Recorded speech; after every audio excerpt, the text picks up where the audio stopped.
આ સ્થિતિ છે આપણા રાજ્યની, આ સ્થિતિ છે આપણી પોલીસની, જેને રજા નથી મળતી। સરકાર કહે છે અમે રજા પગાર આપીએ છીએ, અમારા કર્મચારીઓને સાચવીએ છીએ, પણ કર્મચારીને માત્ર પગાર આપી જવાબદારીમાંથી છટકી શકાય નહીં, તેની સાથે સહાનુભૂતિ દાખવવી પડે, કારણ કે તમારો છે। આ ઘટનાથી દિગ્વિજયસિંહની બહેન પણ ત્રસ્ત છે, તેના આંખમાં આંસુ છે। બેન શું કહે છે એ પણ સાંભળો। મારું નામ સોનલબા છે અને મારા ભાઈનું નામ ગોહિલ દિગ્વિજયસિંહ જયદેવસિંહ છે। એ ઘોઘા પોલીસ સ્ટેશનમાં હેડ કોન્સ્ટેબલ તરીકે ફરજ નિભાવતો હતો અને પીએસઆઈ ગોસ્વામી સાહેબના કારણે મારા ભાઈને એટલો માનસિક ત્રાસ સાહેબ આપતા હતા કે જેના કારણે તારીખ 22/1ના કારણે મારા ભાઈએ અવળું પગલું ભરી અને પોતાનું જીવન ટૂંકાવી દીધું છે। હવે હું મારા ભાઈને ન્યાય અપાવો એવી આશા રાખું છું, કેમ કે જે કાયદામાં રહી અને બીજા માટે કાનૂની કાર્યવાહી કરીને કામ કરતો હતો, જો એને ન્યાય ન મળે તો ન્યાયતંત્ર હાવ ખોટું છે। મારો ભાઈ કોઈ દિવસ માનસિક આવી રીતે પગલું ભરે જ નહીં, એને કોઈ પ્રોબ્લેમ હતી જ નહીં।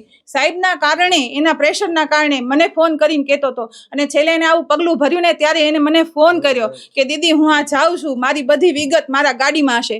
મારા ભાઈની ગાડી, મારા ભાઈનો મોબાઈલ અને મારા ભાઈના બધા ડોક્યુમેન્ટ્સ એના સાહેબ પાસે છે। એને 3 દિવસથી એની કોઈ પણ વસ્તુ અમને આપી નથી, 1000 વાર ફોન કરવા છતાંય તે, અને એવી કામગીરી મારા ભાઈને આપતો હતો કે મારા પપ્પા રિટાયર્ડ પોલીસ છેમાં હતા, એ છતાંય મારા પપ્પાએ એને બધાય કાગળિયામાં કામમાં બધામાં સપોર્ટ કરી અને એના ભેગું નોકરીમાં જવું પડતું હતું। આ મારો ભાઈ નોકરીમાં હાજર થવા જ મંજૂર જવા જ રાજી નહોતો, પણ એને ઘરે આવી અને માનસિક રીતે મારા મમ્મી અને મારા ભાભીના સમક્ષ એને એવી ધમકી દઈને ગયો હતો સાહેબ કે જો તમે હાજર નહીં થાવ પોલીસ સ્ટેશનમાં તો હું તમારા વિરુદ્ધમાં કાયદેસરની કાર્યવાહી કરાવી અને તમને સસ્પેન્ડ કરાવીશ।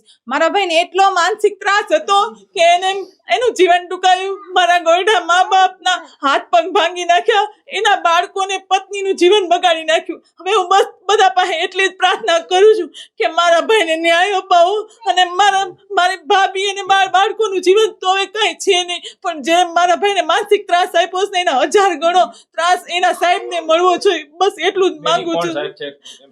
સાહેબ છે પીએસઆઈ ગોસ્વામી। કેવા પ્રકારનો ત્રાસ આપતો હતો? તમારી પાસે શું સબૂત છે એમાં? મને ફોન કરીને કહેતો હતો, મારા હસબન્ડને ફોન કરીને કહેતો હતો કે દીદી મને એટલો માનસિક ત્રાસ આપે ને મને નોકરી છોડી દેવી છે, અને એને નોકરી છોડીએ દીધી હતી 1.5 મહિનાથી, તો એ જાતોય નહોતો ઓફિસે।